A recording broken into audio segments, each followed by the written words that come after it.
Hi, everyone. My name is Marc Pearson, and I'm a senior principal at Stantec. We're an engineering firm, but actually, I'm here to talk to you today about what I was actually trained to do in my profession, and that's use a tool called GIS, or Geographic Information Systems. This is something that when I was first starting out, in terms of my academic career, I really didn't know anything about, but as I started studying geography in college, I really started to understand how GIS could be used. And I ultimately got hired in to Stantec, an engineering firm, to be able to use GIS. And so I want to give you a quick overview about what GIS is and how it's used. And if it's something you're interested in, how you continue to go about exploring using it. So in this presentation, go on to the next slide here. You got to start with the idea of thinking spatially. And what I mean by that is how different objects or how different features of the globe interact with one another. So, thinking spatially can start all the way at a global perspective. You can work your way down. So this is all about scale. You can work your way down to the street level. Think about thinking spatially. Anytime you're thinking about getting someplace, you have to know where you're going. You have to know streets. You have to know different roads, signs, all that information. Take it down to even the idea of a parking lot, all right? When you park your car, you have to remember where you're at. You also often think about where you park based on maybe where you're trying to get to. Like if you're going to a mall, if you're trying to go into a certain store, you're not going to park on the other side of the mall. You're going to strategically park, thinking spatially, closest to where you want to go in. I love the idea of an elevator. Think about an elevator. Now I realize in the world of the pandemic, we haven't gotten in many elevators recently, but think about a time when you got in an elevator. If you just walk into an elevator and there's no one in there, you're going to walk over and you're going to look for the panel that has all the floors on it, and you're going to press the button and probably stand next to it. Now, when you get into the elevator, if there's already someone there, think about where you stand. And what you're actually doing is using spatial analysis to say, look, I'm not going to stand right next to this person. I may hit my floor, but then I'm going to move to the opposite corner. But then watch as someone else gets in the elevator. They will also stand in another opposite corner. And so it's this idea of people are spatially analyzing their space, right, when they get in an elevator, and then they move to wherever they're most comfortable. And you can even take spatial analysis all the way down to the level of DNA, right? We have different features that we study the human body and DNA, and there's locations along the DNA. And again, there's a spatial location for where all that takes place. Now, I'm not a scientist. I couldn't talk to you more about that, but the idea of thinking spatially, again, takes you all the way from a interplanetary perspective all the way down to the human DNA. So that's the idea of thinking spatially. But how does that tie into this idea of GIS? Now, thinking spatially in GIS can be used in any sorts of career that you may be interested in or field of study. You can use it in geography, obviously, economics, biology, as we talked about, science, climatology, a very, very popular subject right now, even history. And I'm going to talk to you a little bit about that. So everyone asks, how could this possibly be used in history? This is just one example. I'm just throwing it out there, the Battle of Gettysburg. You could go out on Google right now and you could search for different maps, and they're going to depict different parts of the battle.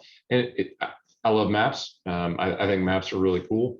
But when you look at this, there's only so much analysis you can do. But one of the cool things in GIS is you can actually take that same map, you can actually overlay it on some data. And so you can begin to actually turn that map into a 3D view, so you can start to understand possibly where different people marched in from, where they might have set up camp.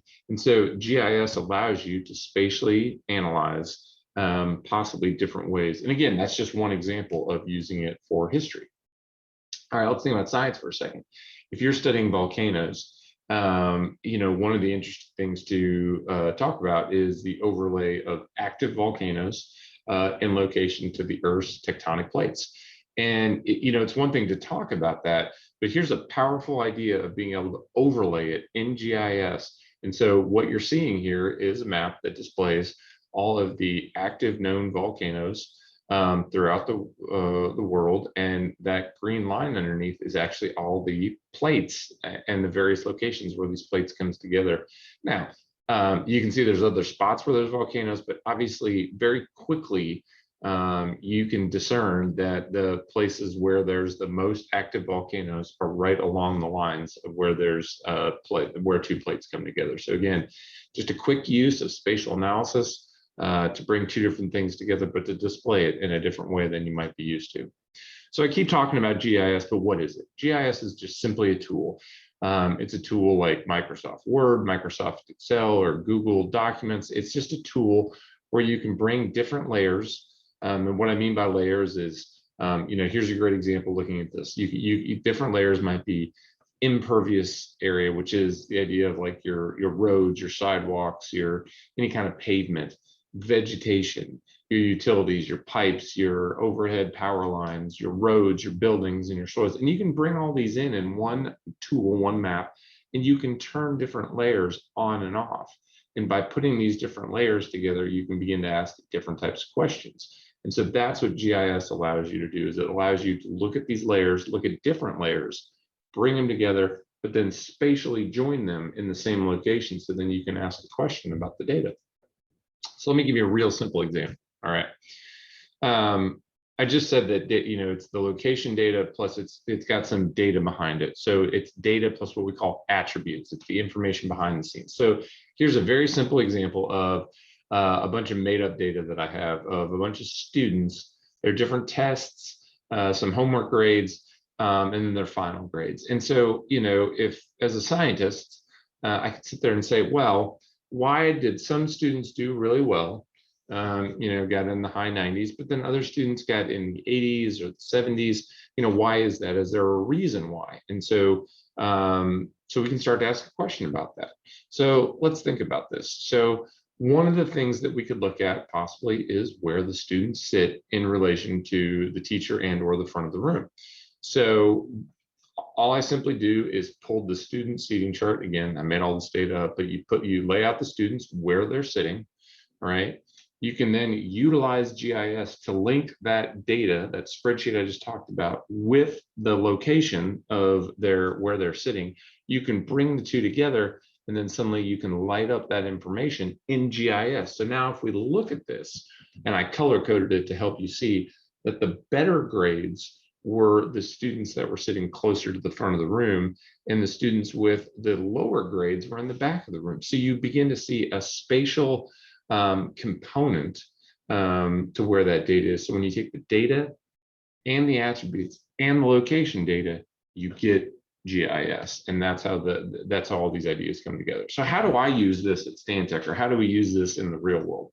So here's an example. I study and provide a lot of support for floodplain management. Now, a flood is just when a river gets too much water in it and it overflows, similar to if you put too much water in a bathtub, it overflows. So if you look at these various points, A, B, and C on the map here, and then that red line represents the floodplain, meaning that the river is kind of off to the left, right? Which person is in danger the most? And some might say, well, of course it's person A. They're closest to the river, and maybe then point B, or person B, and then in point C. But it's not that simple, and you have to be able to look at variabilities, and that's what GIS allows you to do. So now if I turn on this background grid, and a grid is just what it sounds like, it's a grid, it's all these little squares, and each square has a value, and I turn this on, you can begin to see that there's different levels of flooding at these different locations. Now, just like you said, there is actually 4.5 feet of potential flooding at point A, about a half foot at B, and 0 at point C. So maybe you say, well, that's great, the person at location C really has no risk. But actually, that's not the case. And that's where, again, GIS becomes such a cool and awesome tool that we can use. So maybe we start to look at the next level of a storm. So that first one was what we call the 100-year, the 100-year storm, or the 1% chance. Here's the 500-year storm, or the 0.2% chance. Now, again, you can see point A, tons of flooding, almost 9 feet. Point B, 4.5, or about 4.3 feet. But that person that's outside the floodplain, right, that we said, oh, you're safe, like, because there's no flooding. Well, in a larger storm event, there's more potential for flooding, right? And so that person actually is, there's a level of risk there that before we might not have seen just on a paper map. but we're able to use GIS and start to look at different scenarios. Now, we can even look at the percent chance of flooding over the given a 30-year period. And the reason we use 30 years is that's often the duration of a mortgage. So someone wants to know, like, if I invest over a 30-year period in a home, what is the percent chance that it's going to flood? And the reason we give this data is because it goes into helping people make decisions about whether or not they're going to purchase flood insurance. Now, not homeowners insurance, but specific insurance that covers damages due to floods. And again, using statistical analyses, putting it into GIS so we can visually look at it, you can see that the various percent chances. So even that person in location C that we thought was outside the floodplain probably doesn't stand a lot, the potential to have a lot of flooding, but there's an 11% chance over the course of 30 years that they're going to get damaged by flood. That provides the end user, the homeowner, a lot of good and valuable information to be able to make a decision or not about whether they want to purchase flood insurance. Again, the person at point B, 26% chance, and the person at location A, 96% chance they're going to get flooded. I would absolutely advise all three of these people to purchase flood insurance. Now, there's another point you can see on here that I did even further outside the floodplain, but they still have a chance, right, of flooding over the course of 30 years. Now, it's pretty low, it's 2%. So they may not consider getting flood insurance, but it also depends on the value of their property. So there's a lot more to consider. It's not as simple as I'm making it, but what I'm trying to demonstrate here is the value of GIS and how you can use that to make decisions. We use GIS, and I gave you one example, all right? We use GIS all the time at Stantec. Here's an example of how we actually drew some vectors for planes as they were flying and what they see.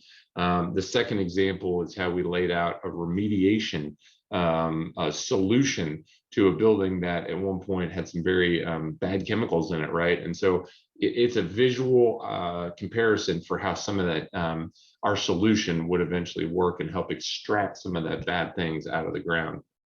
This third example is just a 3D visualization of how water can actually scour or start to erode parts of a bridge. But again, that's generally underwater, but we can use the GIS, the data we collect, we can put it into GIS and we can actually show a model of it so that then other engineers can come back and look at that information, determine if the bridge is safe or if some additional repair work needs to be done to keep it safe.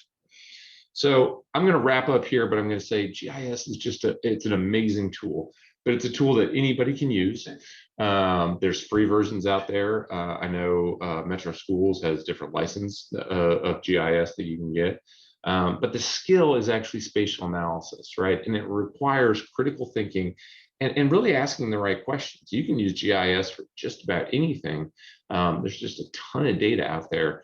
And the cool thing about this is too, we have literally hundreds of employees at Stantec that are GIS professionals. They do this full time and they use it to support all aspects of engineering. So if this is something that you're interested in, do some more research or reach out to us at Stantec and we'd be happy to tell you more about it. So hope you enjoyed this video.